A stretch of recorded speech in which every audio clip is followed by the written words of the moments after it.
I love seeing you all here. Welcome. This is so much fun to have our community together again. And I'm delighted to introduce all of you to Matthew Prince. I want to start out with a little bit of a story about Matthew. Many of you know that Michael and I drove out to Park City in September. Imagine us driving 12 hours from the Bay Area with our 4 kids and our dog. And we got to Park City just like sweaty and dusty, and arrived to find a bottle of wine and a very sweet note that someone had left for us in our kitchen. Turned out to be our neighbors, Matthew and his wife, Tatiana Prince, who have become really wonderful friends to us. So it's so much fun to be able to interview Matthew and follow his career, but also as a friend, to be able to welcome him to our community. Matthew, thank you so much for joining us. Thanks for having me, and thanks for being a great neighbor. So I actually want to talk about Park City. I had never been to Park City before we drove out here a couple of months ago, and our family has absolutely fallen in love with it. You grew up in Park City, and you continue to live here with Tatiana.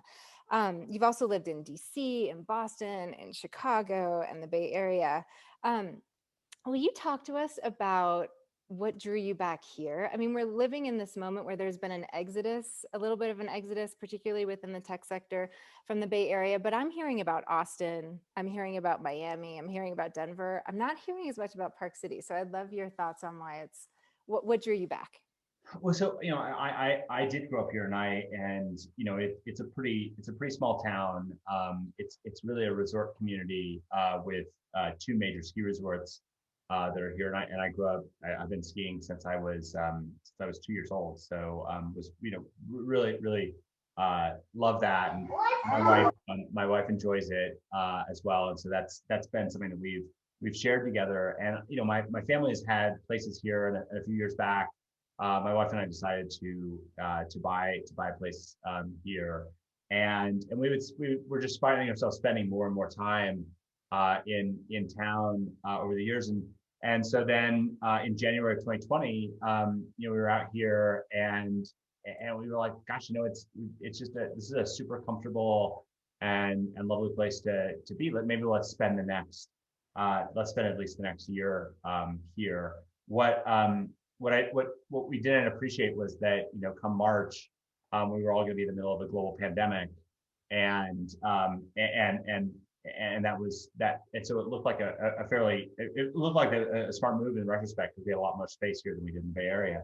Um, but I'm not sure it was totally the plan. I think by a few months in, we were just like, it's such a wonderful little community that's here. So we live on, again, Bethany's our neighbor, but we live on a little street that's sort of a strange mix, that on one side is a bunch of relatively nice homes and hedge fund managers and fancy things, but on the other side is school teachers and firemen and ski instructors and lifties. And since March, we've been doing socially distanced cocktails at the end of the cul-de-sac every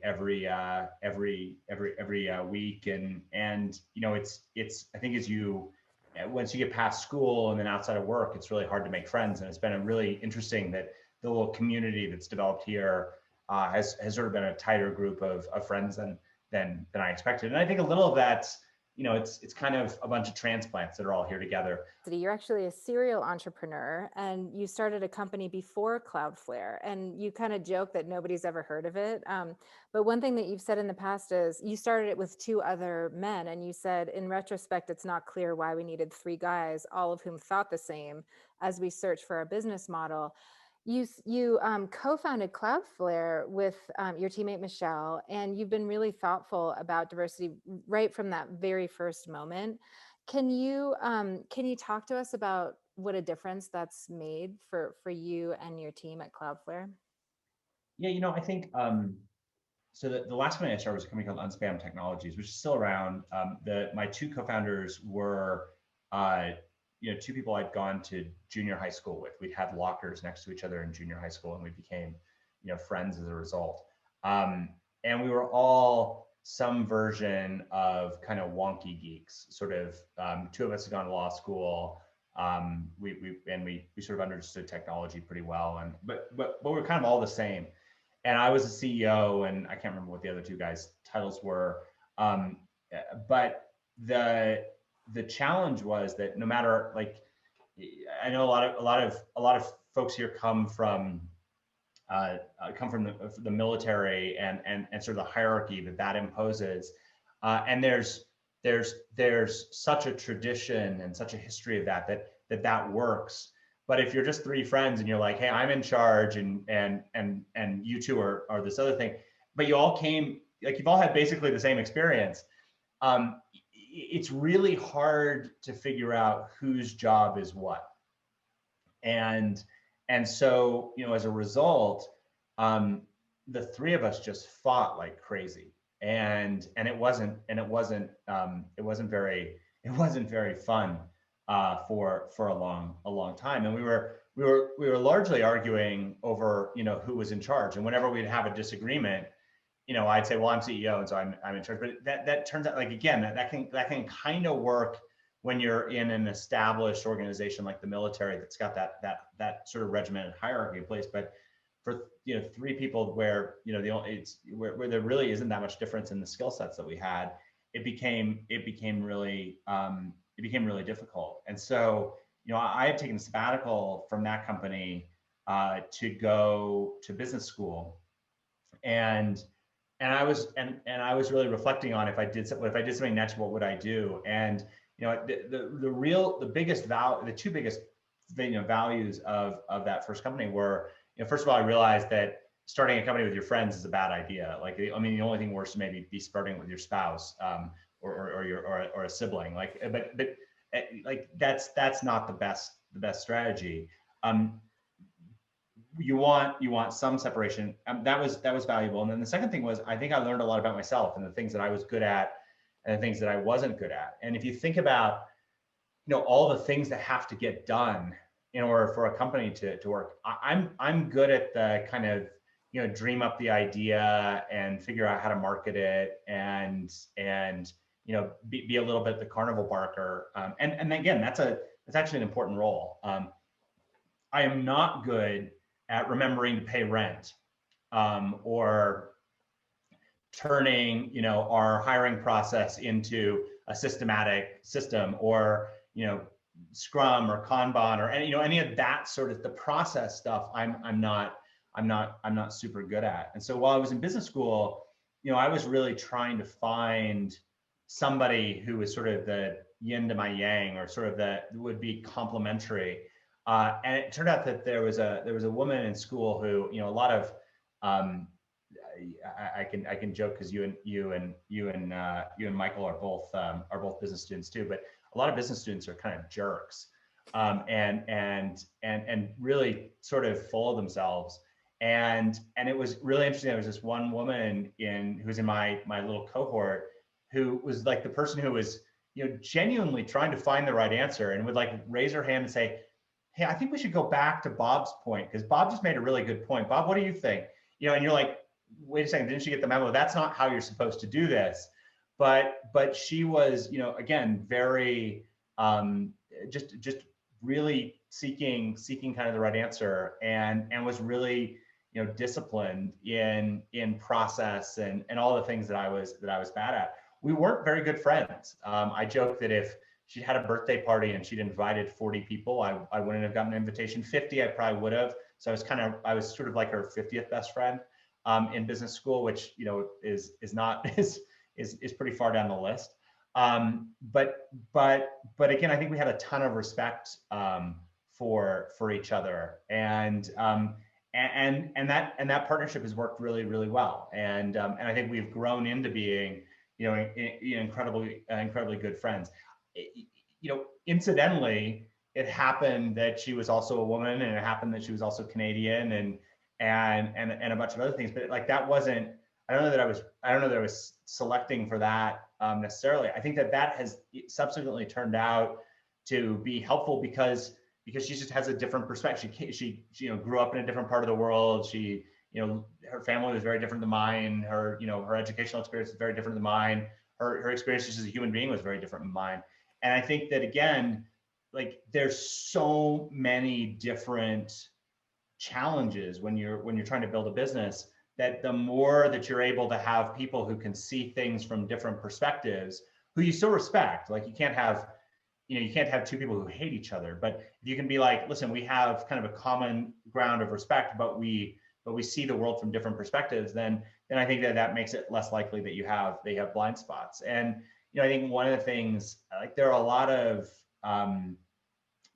companies out there that say, oh, we'll only hire from these 5 engineering schools, or we'll only you have to have this grade point average, and we try really hard not to do that, because we just watched where there are other companies that have done exactly that, and what inevitably happens is they do really well, they get one product out, and then they hit a wall because they can't, that they're sort of blinded because every one of their engineers took computer science 250 from Professor Harding, and so they kind of get to the extent of what they all know, and they don't learn from each other. We've got people with multiple PhDs sitting next to people who barely graduated high school, and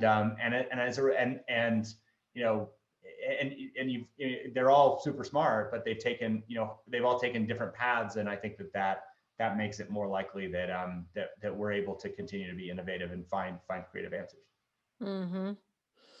I want to get more into some of the co-founder stories that that you have and experiences that you'd have. But before we get there, can we just talk about what Cloudflare does? So I'm a proud humanities major, and Cloudflare is part of the back end of the internet. And I think of what Cloudflare does as sort of being the digital version of bouncers protecting like the door of the club, from bad actors. But could you explain to us what Cloudflare does? Yeah, so just for the, I don't know, whatever it is, 25 people who are on the screen, how many of you had ever before today heard of Cloudflare? Raise your hand. People are very honest. That's good. Okay, so that's fine. You've all used us probably hundreds of times today, and if we do our job right, you don't even know we exist. So just starting with kind of where we are and what we are, about 16% of the entire web uses our network. And when we say our network, what does that mean? We run a computer network that connects you when you're going to I don't know, the Daily Beast or the New York Times or whatever it is, or ordering a car from Uber. All of those are Cloudflare customers, and as you are trying to interact with them, you're passing through our network. So I'm sitting in Park City, Utah, near Bethany. Some of you are scattered all around the rest of the world. We run data centers that are all around the world. We're in more than 200 cities worldwide. The closest one to me right now is in Salt Lake City, Utah, but we're in, which is not that exotic a place, but we're in all across Africa, all across India, all across China, all across Latin America. Basically, you throw a dart at a map, and you're more likely than not to hit a country that has a Cloudflare data center in it. When, let's say that you're ordering a car from Uber, when you open the app and say, I need a car, the request will go from wherever you are, your mobile phone, across whoever your mobile phone provider is. We will then pick that request up in whatever the nearest data center is. So in my case, in Park City, Utah, it'll be picked up in a data center in Salt Lake City. And then we'll do a bunch of analysis on that request. And if it turns out you're just trying to order something from dinner, or order a car to go take you to the movies or whatever, then we'll pass that through back to Uber's own infrastructure, which will be running somewhere in the world. In their case, it largely runs in Ashburn, Virginia. And we'll put it on what is effectively a fast lane across the internet. So from Salt Lake City, Utah, back to Ashburn, Virginia, if you imagine sort of there's an expressway, we put it on that expressway so that the response is as fast as possible. If on the other hand, you're trying to hack Uber, or you're trying to knock them offline, or you're trying to keep something else, that's when we, as Bethany said, are sort of like the bouncer. And so then we would stop that request in Salt Lake City, Utah, and then effectively protect the infrastructure. And so we've got, as I said, about 2,000 employees. We're a publicly listed company, about 10 years old, and growing pretty fast. Our earnings is tomorrow, so I have to be cautious about what exactly I say. But that's there you go. So when I last looked at Cloudflare's market cap, I think it was $27 billion or something like that. And the first thought in my head was, how is Matthew still so normal? Like, how do you, I mean, you're such a regular guy. You're so approachable, but you and your team have built this incredible company and, lightning in a bottle and how amazing. But it's not like you're rolling around in a limousine or I don't even I know don't own what. a car. The car I drive is my mother's. Yeah. No, Yeah, and the ski jacket you wear, it's we were 15. having a dispute about this. I thought it was 30 years old. You told me it's 15 years old. Yeah. But I mean, I'm seeing I don't know. I mean, I guess, it's actually, I've been fortunate, to over the last 10 years get to meet a lot of people who I really look up to and admire. And Bill Gates is pretty normal too. And Mark Benioff's a little weird, but Parker Harris, his co-founder, is great and super normal. And again, I think part of what makes sometimes, it's part of what makes, celebrities or other folks seem somewhat abnormal is, I think that the world treats them as abnormal, and so you build bubbles around yourself. And so I feel like I love that we've created a very valuable company that none of you have ever heard of. And that's almost the perfect thing. But there's spooky stuff too. We protected more than half of the U.S. states' election infrastructure, and this was a complicated election, and there were a lot of people that on both sides that were, and we had both Donald Trump and President Biden as customers, and so I remember when I had to call you and say, hey, I apologize, but the two weird guys who are following me around for the next 3 weeks, that are former Marines are security because we've gotten death threats, and so it's, I don't know, I think that I think what's again been really nice about being here in Park City is it's actually felt like a community, and it's fun to go out skiing with folks and feel pretty normal. But I think you've got to, Michelle and I have been incredibly fortunate, and 10 years ago we were just two crazy people with an idea on a piece of paper.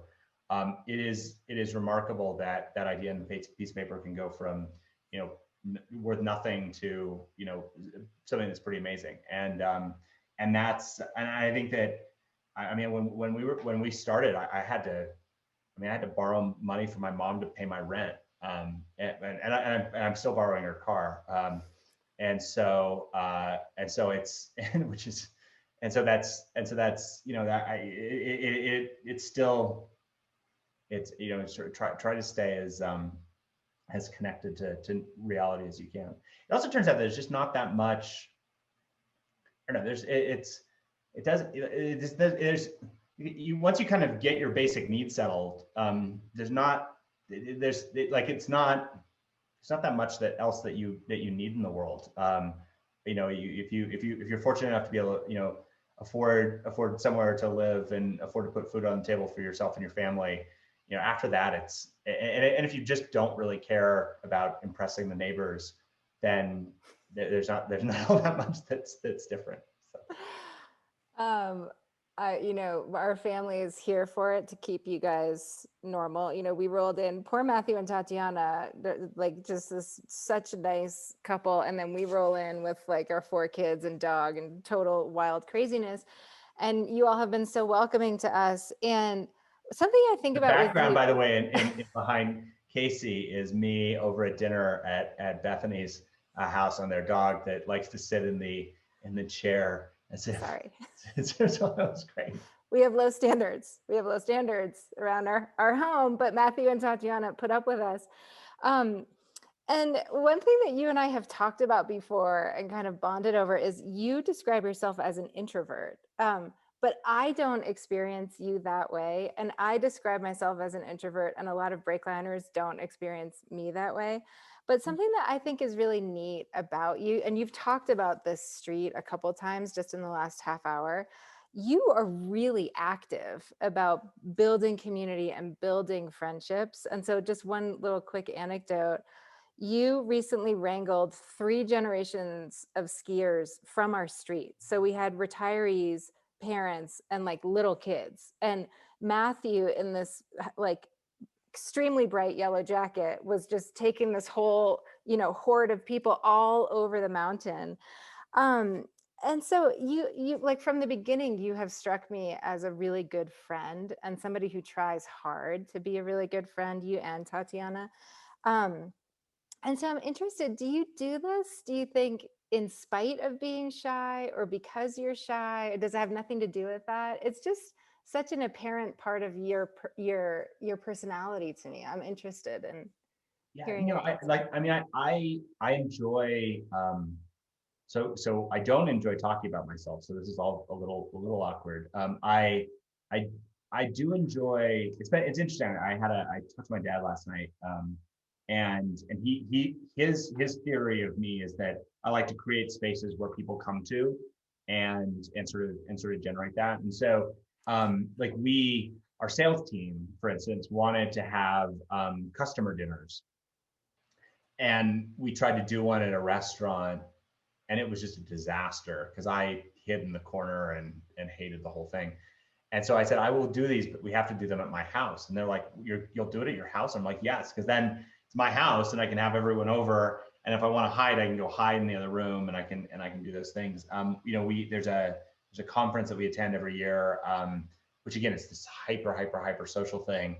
And I had a hard time with it. And so but we created a thing where we did a dinner on one night, and then we hosted a big party, and that again, I think makes it much more natural for me. And so like I think I am fortunate enough that I can kind of construct an environment where it becomes natural. But it is, I get, I mean, there will be times where you and Michael have us up for dinner, and my wife is happy to stay up late and talk, and I will often slink out and at some point and go back and go read at home. So again, it just depends Mm. on what you do. But again, and again, I think so much of it is just so much of you've got to kind of just recognize what your own, where you're comfortable and where you're uncomfortable, and let yourself and I think it's tough. I get exhausted. Like if I go to a cocktail party, and I don't know anyone. I'm the worst at just going up and introducing myself. And I've tried to change that, but I think there's some part of you that just kind of is how you are. Mm-hmm. I don't even think you might not even remember this, but you actually paid me a huge compliment as a fellow extrovert, because you and Tatiana were over for dinner and we were talking about this, and you said, I can come over here because I still feel like I'm at home. Yeah.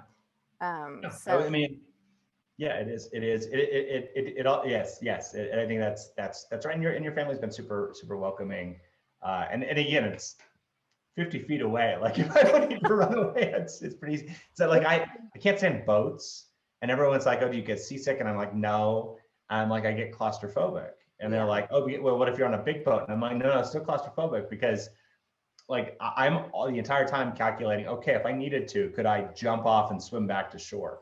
And so we had some company event that was on a boat at some point, and I was like, this is clearly the point at which I was not involved in deciding what we were doing, because it was really pretty, it was uncomfortable. Um, okay, I Which is want too bad to, because my wife loves boats, so we'll figure that out. and Tatiana loves great conversation. Yes. So I've seen a couple questions come in around this general issue in chat. So I want to kind of redirect us a little bit. So in 2017, Cloudflare terminated the account of a hate speech site called Daily Stormer. Um, and this was following incendiary posts in the wake of Charlottesville and false claims that Cloudflare secretly supported their ideology. You blogged about that decision, you made the decision, and then you blogged about it partly to say that you thought that the decision was dangerous, that it set a dangerous precedent. I'd Yeah. love for you to walk us through your thought process regarding why companies like Cloudflare should avoid content policing, but also whether there is an outfit or an organization or a body that should be playing this role, and if so, what is that? What would that be? I love these public policy questions and issues, and I think they're incredibly hard and they're incredibly thorny. I believe the internet's one of the great inventions of human history, if not the greatest. I also believe that it comes with real challenges and real dangers. I think that it's also I grew up. My dad did many things, but one of the things he did was a journalist, and we would talk about the importance of the First Amendment and all those things around the dinner table growing up, and I do believe that. That said, we've also done business in other parts of the world, and I look at somewhere like China, and China's got a really hard problem, which is they've got about 1 billion people who are under the poverty line. They've got about 300 million people that have had more wealth creation than they ever thought was possible, and they have to figure out how do they get the 1 billion people to get to the 300 million people without the entire thing blowing up.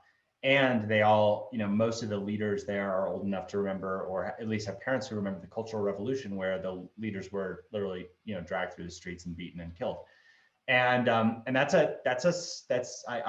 would not trade places with Xi Jinping for anything. It sounds like that's a really hard job that you have, and so that's tricky. I also have spent a lot of time in Germany, and in my more naive days been like, what about the First Amendment? And Germans would look at you and roll their eyes and say, well, we understand that that is your tradition, and it is born out of your history, but we have a very different history, and so we have a different tradition. And I think you have to really respect that. And so that makes our position of being a massively global country, and we literally, we have infrastructure running in over 100 countries around the world. We have customers in literally every country on earth, and then we have our customers' customers. It literally is we see something like 4 billion people pass through our network every month. So we touch just about everything you can imagine. We're also, again, not, the vast majority of you didn't raise your hand when I said, had you heard of Cloudflare? And so we're this sort of invisible force somewhere deep in the internet that is acting as a bouncer and putting people on fast lanes. But it's sort of, if we all of a sudden just made parts of the internet disappear, which we could, it feels like, it doesn't feel like there's any real relationship that we have with the general public. And so again, 16% of the web uses Cloudflare. We add about 1% a quarter. So in 3 years, we'll be up to, assuming that trend continues and it's accelerating, we'll be up to about 25% of the web. That's that's a lot that sits behind us, and that means that there's a lot of amazing things, and whenever something incredible gets launched, chances are it uses us. It also means there's a whole bunch of horrible things, because there's a whole bunch of horrible things on the web, and so that uses us as well. And we've known about this for quite some time. I think the first time it really kind of raised its head was back in 2011. There was a hacker group that was known as LOL Security, and they had hacked they'd hacked Sony before the North Koreans had. They'd hacked PBS, and they signed up for our service. And again, we made the service so there's a free version of our service, and they'd sign up for the free version, and it's super easy. They don't have to talk to a salesperson. They just started using it, and all of a sudden we started getting calls from reporters like, how dare you have this hacker group that's using you? And it was a real debate at the time, like, do we want to do this or not? And I think what we kept coming back to it was, if we're super successful in the long term, we want to be a big part of running the internet. And that, when it was 8 of us above a nail salon in Palo Alto, California, was a little bit of hubris.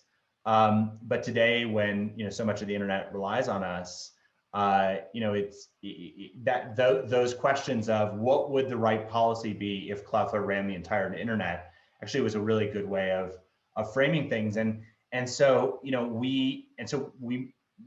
our response to the hacker group was, we called the FBI and we said, what do you want us to do? And they're like, nothing, don't worry about it. And we thought, well, they're better experts on this than we are.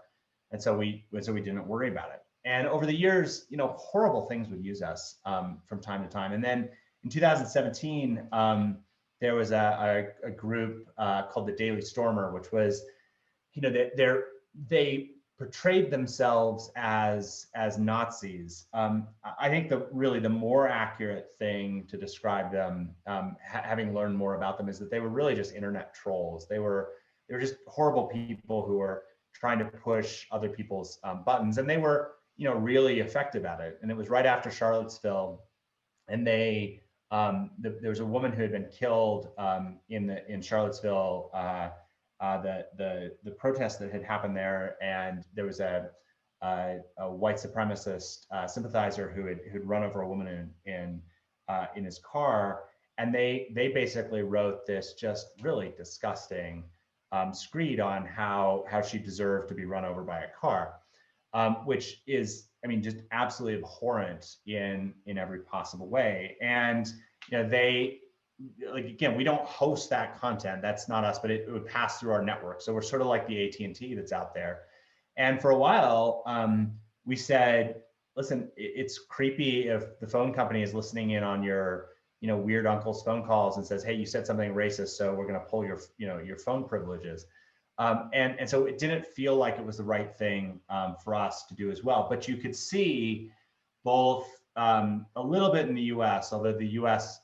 Because of the First Amendment and other things is unlikely to be the place where the real fulcrum of these discussions happens. It's really in Europe, where all of a sudden there was a lot of policy making that was being done to say that the tech companies should be responsible for the content. And the focus was sort of the Facebook and Twitters and everything that we've seen play out over the course of the last few months.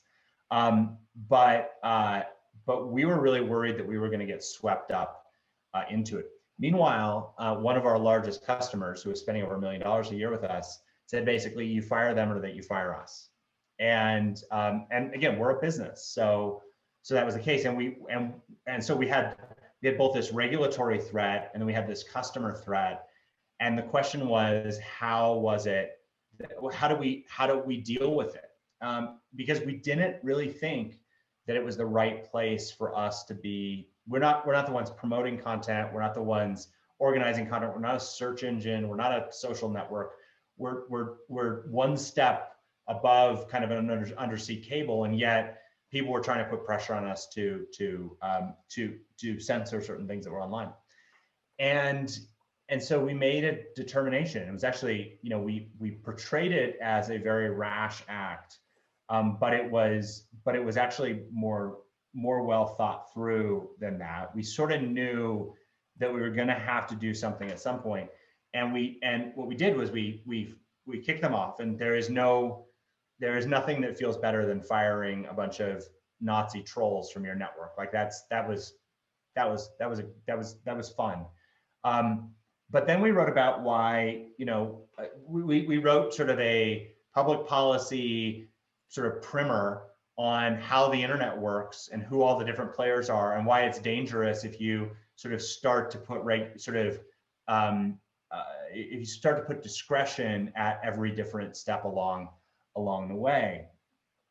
And it was pretty amazing. We then spent the next year meeting with government leaders, think tanks, people on every side of the issue, everyone from the Southern Poverty Law Center to the Heritage Foundation to the Cato Group to to the European hate crimes folk, and just met with everyone and just talked it through.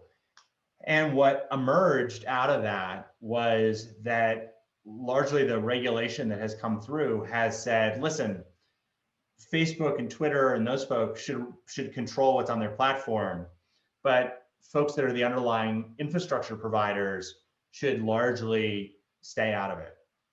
And I think that from a public policy perspective, that's the right answer.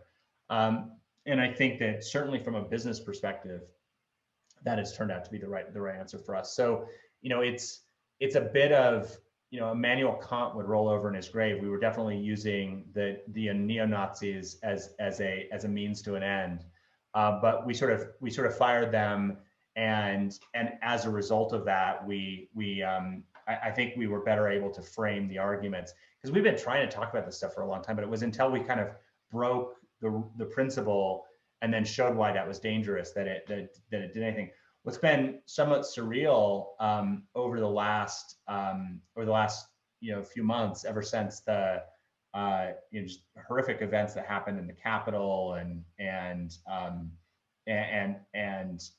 Facebook and Twitter and Amazon and others sort of waking up to these challenges, has been that literally our talking points are what Apple is using and Amazon is using and everything else, and we just got to stay quiet and sort of disappear in the background, and that was, again, very strategic, and it worked pretty well. So I am pretty sure we should not be the first line of defense on what's good and bad on online. I think that we're happy to comply with laws, and there is content that we block in Germany because the German government asks us to do or orders us to do that. That is accessible in other parts of the world, and that works pretty well. And I think that the standards are pretty different. If what I worry about with if there's a set of tech companies that are making these decisions, I worry that we're all going to fall really quickly to the lowest common denominator, because it really does turn out that it's different. There's just different standards, and there's not something that you can universally agree on a global basis. And so, wherever it is in the world that sort of sets what that global standard is going to be there. The interesting analogy is that this is not a new problem for tech. This has been a problem for tech throughout history. This was a problem when the printing press came out. For a long time. That the one that I think is the most interesting is actually in the 1930s, there was a new technology that came out, which was television, and because of physics and regulatory and the way radio waves worked and things, there were basically only 3 TV stations in basically anywhere you went in the world. There could only be essentially 3 TV stations, and in the U.S. that was NBC, ABC, and CBS, and they were making so much money that they weren't even really competing with each other. They created this new technology, and it was just so incredibly valuable that the only thing that was a real risk to them was government regulation. And so they try to figure out, what do we do about that? How do we figure it out? And it's interesting that it was actually the television networks that proposed equal time laws, which were saying, we're going to give both sort of the liberals and the conservatives equal time on TV. They all 3 networks would cover both the Democrat and the Republican convention. Like, there's no worse TV than all 3 TV stations from the same feed covering the same thing exactly the same way. And yet what they were doing was they were trying to say, we are so radically neutral that don't regulate us. And that kind of worked. And there's a part of me that, so I'm 46, I remember fondly watching Tom Brokaw and Peter Jennings and feeling like, you remember when the news seemed kind of civilized? But what's interesting is the consequence of that was there weren't a lot of black faces on TV. There weren't a lot of women. All of the anchors, I mean, it's something like 80% of the acres came from Kansas, which is bizarre, right? But it was the sort of part of the world that seemed like it didn't have an accent, so it was totally neutral. There certainly weren't a lot of people of other sort of sexual orientations that were exposed, and as a result, there were a lot of things that didn't get covered, and so that's the consequence. It felt more civilized, but it was kind of it was not particularly representative. And now we've gone to the other extreme where everyone's got a channel and everyone's got a voice, and the gatekeepers are completely removed, and it looks like chaos. And there's real danger to that. But where on that pendulum do we want to be? And I think that's going to be a question for us for some time to come. Mm-hmm.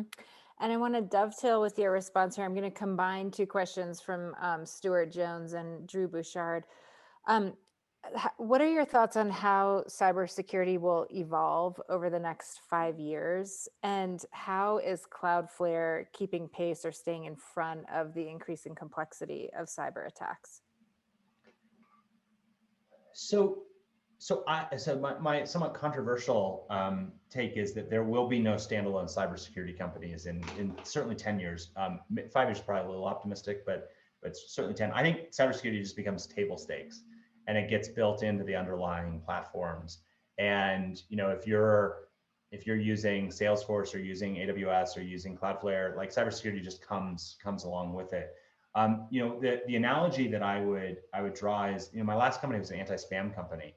And I remember in mid 2000s when Bill Gates came out and said, spam will be a solved problem in 5 years. And we all laughed at him. Like, no, it won't. Don't you know how hard this is? It's super complex. You're fighting against this adversary. And what he saw that we frankly didn't was that like, the hard part of machine learning problems isn't the algorithm. The hard part is the data.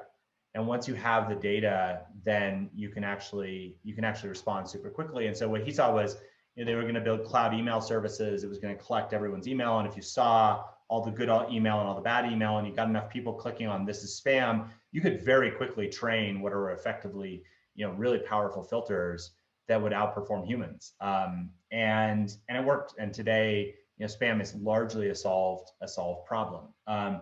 I think the same thing is happening in cybersecurity as well. And good for us. Hard if you're trying to start a cybersecurity company today. It's just a data problem. And the fact that we see, in any given second, we see something like 50 million requests pass through our network. And we classify them, based on what we know, but we also then get feedback from our 25 million plus customers. And that's what allows us to just keep getting smarter and smarter over time. And I think the people that are able to see that data, so Cloudflare, Amazon, Google, Microsoft, I think those end up being effectively the giant cybersecurity companies of the future. But you won't think of them that way. You'll just think about, oh, I plug into Cloudflare, it's a great network, and then I don't have to worry about all of these other problems I used to have to worry about. Mm-hmm. Okay, I want to pivot a little bit to a question from Keith Pickering, and I think this is so interesting to me because you're a great example of a thesis at BreakLine, which is that excellence is transferable, and you've got this really wide range of interests. So you, I think, double majored, or at least did a lot of coursework in both the humanities and in computer science. You got your JD, you got your MBA.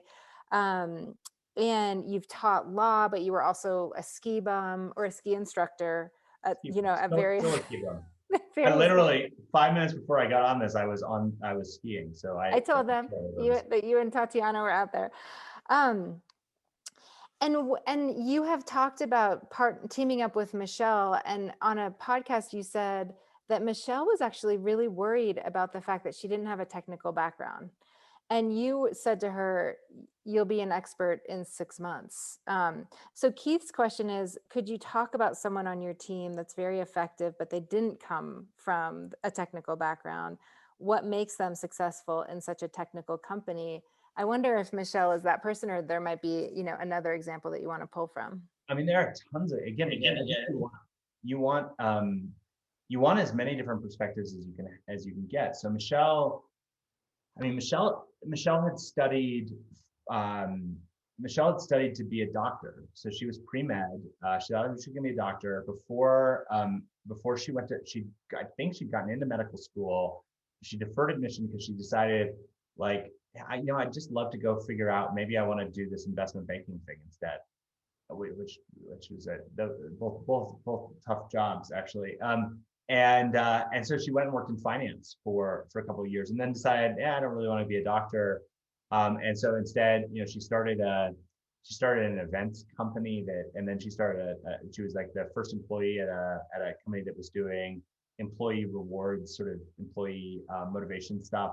And then she became a product manager, at a consumer electronics firm, Canadian. She was at Toshiba Canada, basically customizing how to sell TVs into the Canadian market.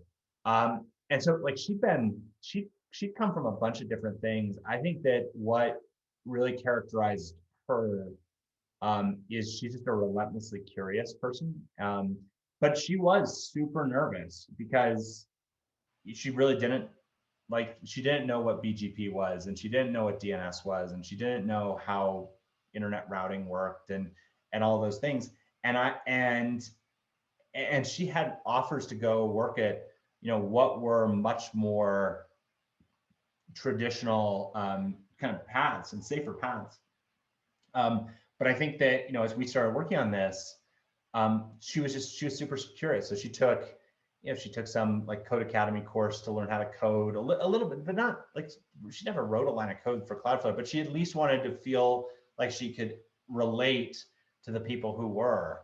And I think that was the case. If there are only two characteristics that we get to hire on, we take curiosity and empathy over experience, IQ, education, you name it.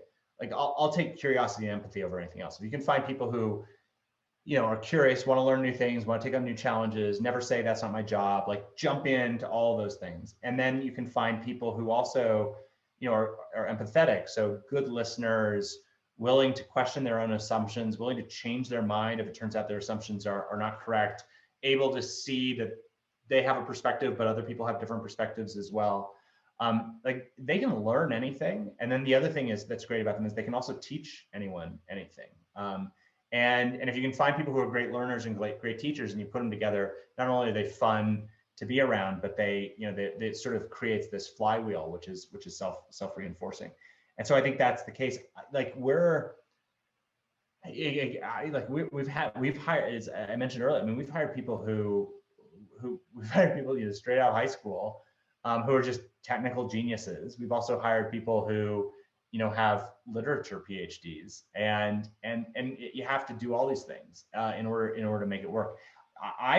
So no one should follow my path. I mean, it worked out in the end, but in the meantime, along the way, it was quite circuitous. I was pretty good at computers going into college, and thought I would study computer science. I got so bored in computer science classes that I was also just arrogant. So I refused to take. I had taken calculus in high school, and my college was like, in order to get a major in computer science, you have to take calculus again. And I was like, I don't want to. It's my senior year of college. I don't want to do calculus homework every night.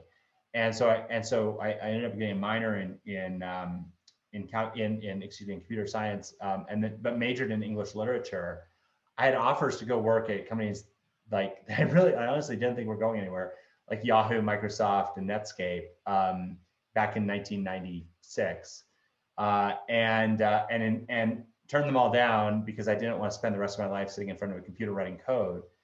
And thought, I know what I'll do. My uncle was a lawyer, and my grandfather was a lawyer, and they seemed like they were pretty happy folks. And so I was pretty good at standardized tests, so I took the LSAT and ended up going to law school, getting into the University of Chicago for law school. I deferred for a year and moved back to Park City and was a ski bum for a year, and then went to law school. And within I mean, within a semester, I was like, I have made a terrible mistake.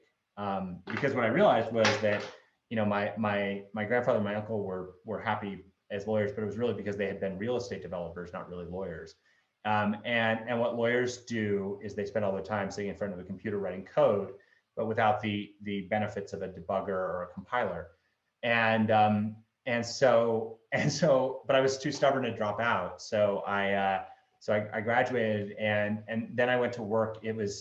I thought I was going to go be a securities lawyer, which was kind of fun because it took technology and combined it with law, and it was kind of fun. And I was going to be in San Francisco. We we're going to take companies public, and I figured someday I'd kind of go work in house at one of them, and that'd be kind of fun. And then I was graduating in 2000, in March of 2000, the first internet bubble burst, and the law firm I was supposed to go work at called me and said, "Good news, bad news. Good news, you still have a job. Bad news, we don't need any more securities lawyers, but we have lots of room in the bankruptcy practice." And it's basically the same thing, which is, I can actually see how they say that, but it's really not. And I really didn't want to be a bankruptcy lawyer. And so I took a job at a startup. It was a B2B startup. I was the first employee. We were doing, we were selling group health insurance online. Uh, and and we raised $6 million and burned through that in about 18 months, and it blew up and crashed and died. And then the problem was, I'd had that experience of starting from something from scratch, which is just, one of the most powerful and addictive drugs you can have. And so it was really hard for me to go back to work for anyone. And so I really wandered in the wilderness, and my parents were calling me every day being like, "Matthew, when are you going to go actually, get a real job?" And I had little odd jobs around the side. I taught LSAT prep, and I was an adjunct professor at a very bad law school that is so bad that it doesn't even exist anymore. And sort of kind of just barely did enough to, still be able to eat and pay rent and kind of keep my parents off my back. And then gathered my two friends together, and we started the Unspam company, which was a disaster. I mean, it was like there was a substantial period of time where the three of us just didn't speak to each other, and we fought like crazy, and the business was never particularly successful. And my dad, who had a family business, he'd started a bunch of restaurants, and not good restaurants. Like he had the like Applebee's and Famous Dave's Barbecue. He had the only Hooters in Utah, which was, and he was like, "Come run the family restaurants." And I couldn't imagine any fate worse than running my dad's Hooters. And so I was trying to figure out, how can I do something else, and how can I keep my parents off my back? And on a lark, I mean, I applied to 8 different business schools, right the night before the deadline was due. Got rejected from 7 of them, and somehow got into Harvard. And that's where I met Michelle, and that's where it went. So like, this wasn't the plan. I don't, and there's very little of that you should replicate in your own lives. And it was, and my late 20s and early 30s were really hard. But I do think that, one of the ancillary benefits was I got to learn a bunch of things from a bunch of different directions.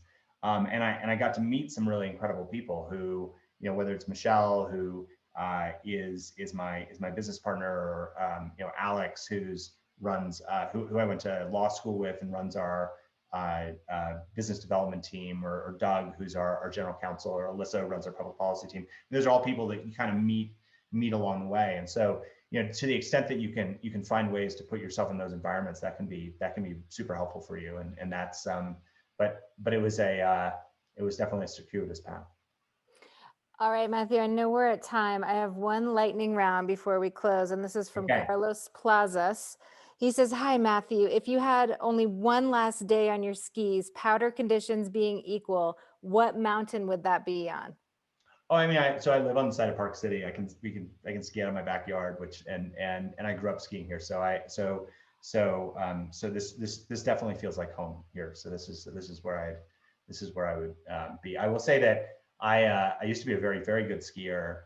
Um, I've now become a pretty good skier on groom conditions, but I fell for the first time in 5 years in 2.5 feet of powder earlier this year, and actually really kind of hurt myself. So I'll wait for kind of the bluebird day after the groomers have been out for a little while, so to be there. But it's fun, and hopefully Bethany, you're back on your feet before too long. I'm on the mend, and it's been such a treat to have you, Matthew. Thank you so much. Tatiana, Thank thank you. you for coming too. Love having both of you with us. Thanks everybody for being here.